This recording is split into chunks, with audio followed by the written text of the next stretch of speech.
दयालु, दातार, त्रिकालदर्शी है, कैलाशी, अविनाशी, आप करुणा करने वाले, आप दया करने वाले।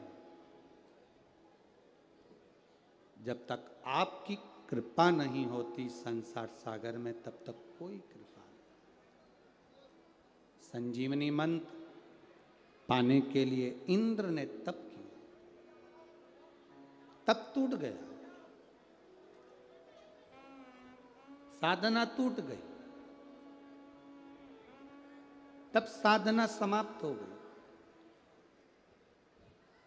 इतनी सरलता से इंद्र संजीवनी मंत्र प्राप्त नहीं कर सकते, इतनी सरलता से।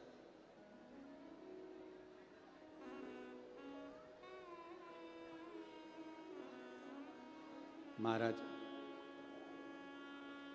दैत्यों के गुरु, असुरों के गुरु शुक्राचार्य जी तप में लीन थे, उनकी तप साधना इतनी जल्दी नहीं टूटी।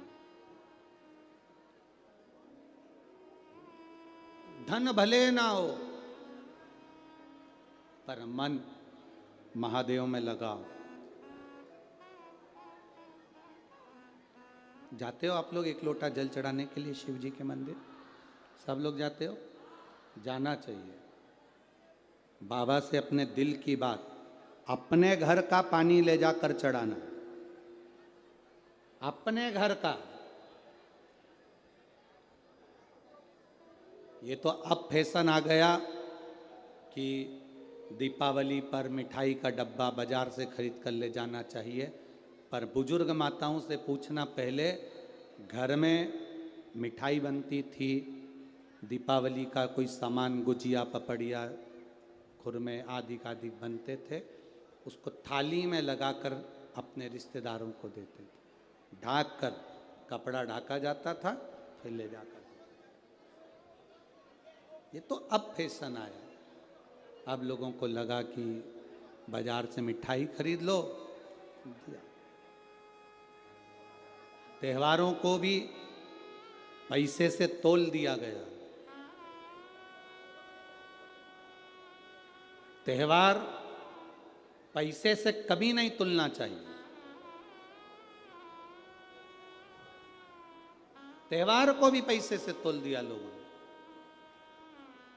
कोई मिठाई का डब्बा देकर जाता है तो हमें भी उसके घर में ड्राई फ्रूट्स देना ही पड़ता है। बोलो सही है कि गलत है?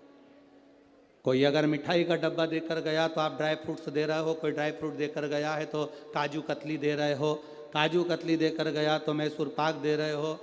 मिठाई, पैसा, बड़े गिफ्ट आइटम, इससे हमने त्योहारों को तोल दिया। पर त्योहार धन से ना तोलिए। जब दिवाली आए, होली आए, रक्षाबंधन आए, त्योहार को धन से दूर रखकर मन से जोड़ने का प्रयास करिए। त्योहारों को मन से जोड़िए। जो त्योहार धन से तोले जाते हैं, जो रिश्ते धन से तोले जाते हैं, वो रिश्ते बहुत लंबे चलते नहीं, बहुत लंबे नहीं चलते।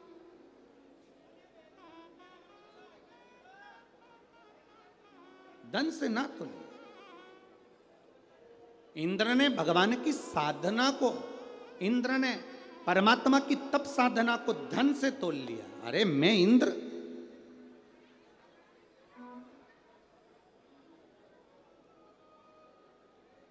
मैं इंद्र, ये मेरी तप साधना।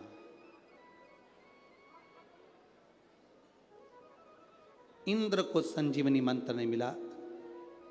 दैत्यों के गुरु शुक्राचार्य जी तप साधना में लगे थे, उठ नहीं पाए। तप साधना में जब उठ नहीं पाए तो उनको लग गया इंद्र को कि इसको संजीवनी मंत्र मिल सकता है, क्योंकि ये तप साधना में लगा हुआ है। छूट ही नहीं रहा, उठ ही नहीं रहा, इसको मिलेगा। अब इंद्र ने अपनी बेटी जयंती को बुलाया। क्या नाम था इंद्र की बेटी का? नाम जयंती। जयंती को बुलाकर इंद्र ने अपनी बेटी जयंती से कहा कि ये शुक्राचार्य जी तप कर रहे हैं संजीवनी मंत्र पाने के लिए, और मैंने भी तप करा संजीवनी मंत्र पाने के लिए, पर मेरी तप साधना पूरी नहीं हो पाई। शुक्राचार्य जी की तप साधना चल रही है और संजीवनी मंत्र इनको मिल सकता है। तो जयंती ने कहा आप चिंता मत करो। पिता अपनी बेटी जयंती से ये नहीं बोले कि तू जाकर तप साधना तोड़। पिता ने जाकर ये नहीं कहा अपनी बेटी से जयंती से कि तू तप साधना तोड़ दे, पर जयंती कह रही है आप चिंता मत करो, मैं जाकर तप साधना तोड़ दूंगा। कभी कभी ऐसा होता है कि कोई कहता ही नहीं तुमसे कि तुम ये करो, फिर भी तुम किसी के सामने अपनी सत्ता दिखाने के लिए, अपना वैभव दिखाने के लिए कर्म करते हो। किसी एक को प्रसन्न करने के लिए किसी चार को दुखी कर देते हो, तो वो प्रसन्नता किसी काम की नहीं होती, उस प्रसन्नता का कोई सुख नहीं। कहोगे गुरुजी ये कथा कहीं है? महाभारत में अश्वत्थामा की कथा। महाभारत में अश्वत्थामा से नहीं कहा कि पांडवों के 5 पुत्र सो रहे हैं उनको मार दे। दुर्योधन ने एक बार भी नहीं कहा अश्वत्थामा से कि इन 5 पुत्रों को मार दे। पांडवों के 5 पुत्र जब मरे थे तो सबसे ज्यादा दुर्योधन रोया था।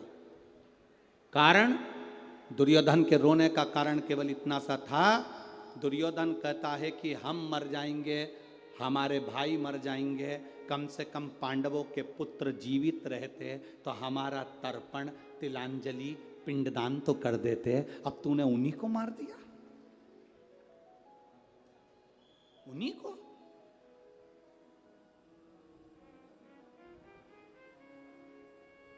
प्रेम रहेगा, प्रेम अगर है तो कोई भी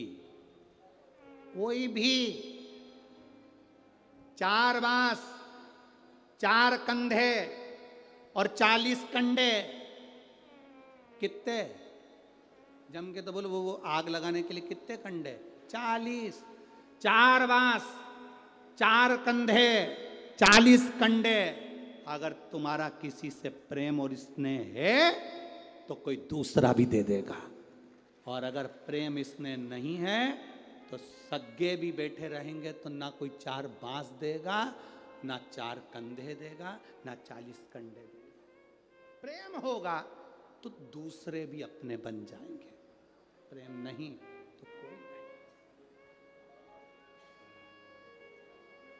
अश्वत्थामा से एक बार भी दुर्योधन ने नहीं कहा कि तुम प्रसन्न करने के लिए कि तुम पांडवों के पुत्र को मार दो, पर अश्वत्थामा दुर्योधन की दृष्टि में अच्छा बनने के लिए, दुर्योधन की दृष्टि में श्रेष्ठ बनने के लिए, दुर्योधन की दृष्टि में अच्छा बनने के लिए अश्वत्थामा ने द्रौपदी के सोते हुए 5 पुत्रों का वध कर दिया।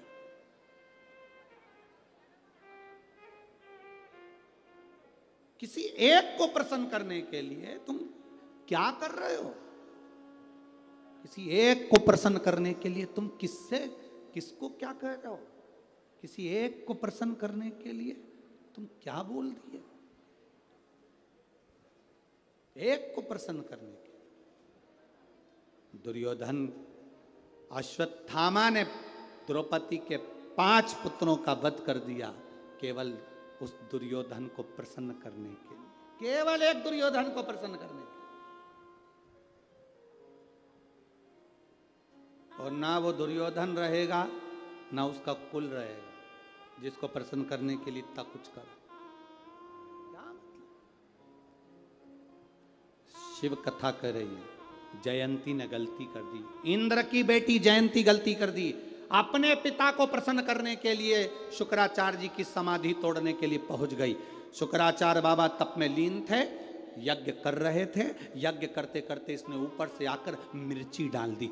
यज्ञ में मिर्ची डली तो यज्ञ के अंदर यज्ञ का जो आचार्य होता है, यज्ञ कराने वाला होता है, यज्ञ का आचार्य, यज्ञ का ब्रह्मा, यज्ञ का जो देव होता है, जो यज्ञ करवा रहा होता है, उसमें अगर हवन में कोई गलत चीज डलती है तो जो आचार्य होता है, यज्ञ का आचार्य, जजमान नहीं, यज्ञ का जो आचार्य होता है उसको भोगना पड़ता है, उसको भोगना पड़ता है। यज्ञ के आचार्य को सावधानी रखना पड़ती है।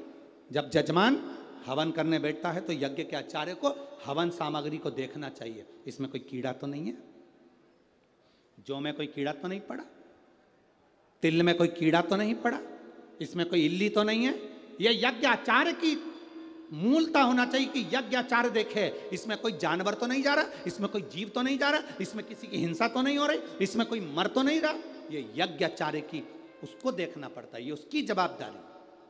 पर आज के समय में तुम चाहे कुछ भी मिलाओ, मंत्र बोलने वाले मंत्र बोलें और तुम डाल, ना ना ना, यज्ञ आचार्य को उस समय पर भोगना पड़ता। यज्ञ आचार्य की दिक्कत।